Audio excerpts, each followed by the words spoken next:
Tennessee's Central Basin resembles the Italian Alps about as much as Kevin Bacon looks like actual bacon.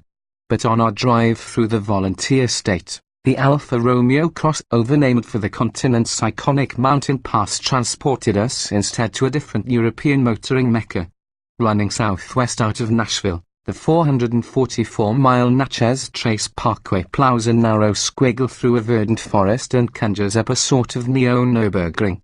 The way the manicured easement meets old-growth oak, the way the asphalt never runs straight, the way one blind corner feeds into another, it all evokes the holy green hell. High's lively powertrain, precise controls, unexpectedly smooth ride.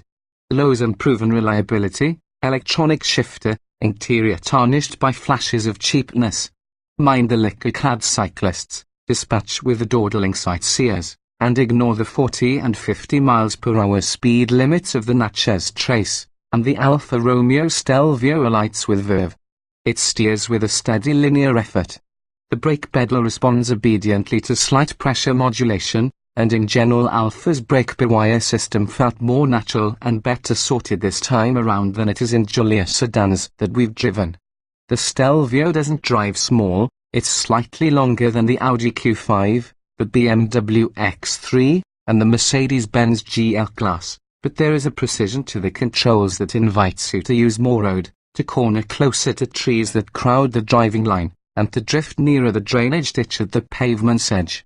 In this segment, only a Porsche Macan inspires more confidence. The Stelvio's dynamic virtues hold up when driven in more routine environs as well. This transmission is the rare automatic that doesn't race to upshift upon leaving a stoplight, even with the driving mode selector pointed at the default natural setting. Beyond the buttercream smooth parkway, both the 19 and 20-inch wheels calmly rolled over imperfections. Expand the brand. Alfa moved just 2,700 vehicles in America in the first 5 months of 2017. The brand's keepers hope to grow that number by moving beyond just building sporty vehicles for the enthusiast fringe, expanding into the greener field where the masses of buyers have clustered, compact crossovers. The Stelvio's measurements suggest tighter rear seat and cargo space than its competitors, although neither feels especially cramped. To keep Alfa's entry from being a me-too vehicle, the brand is applying technology in its own way.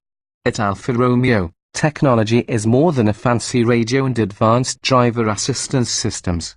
Everybody has that, taunts Alfa boss Reed Bigland. The technology that Bigland boasts of, every Stelvio carries a carbon fiber drive shaft and enough aluminium that the new Alfa should undercut the BMW X3 by almost 100 pounds.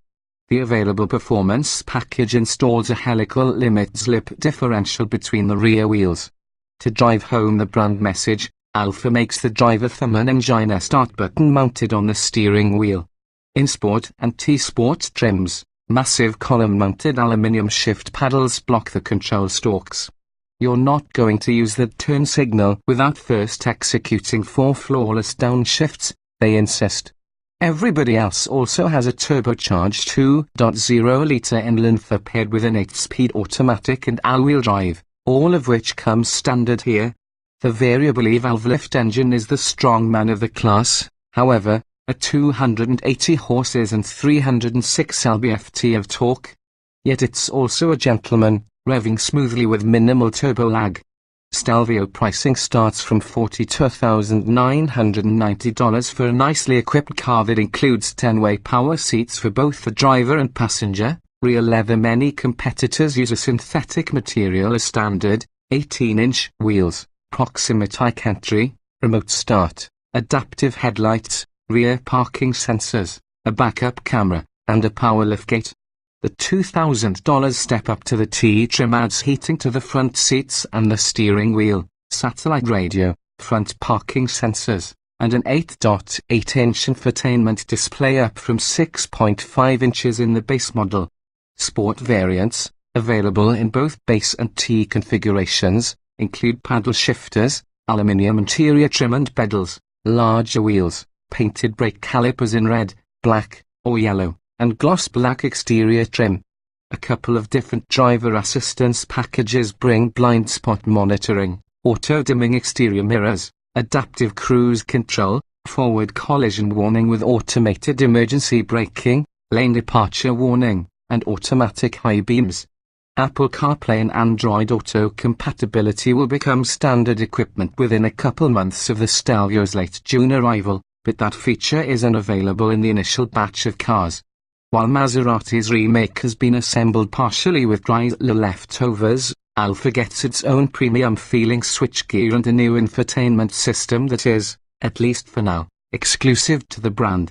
The clean interior design can be accented with real aluminium, wood, or carbon fiber. At the same time, the designers didn't attempt to dress up some of the plastics, such as the untextured, flat finish trim that surrounds the unfortunate, ambiguous electronic shifter. And the coarse-grained dashtop might have been pilfered from the Ford Taurus assembly plant. In the Stelvio, the highs are high and the lows are low. The Italian question could extend that encapsulation to cover the entire Alfa Romeo brand.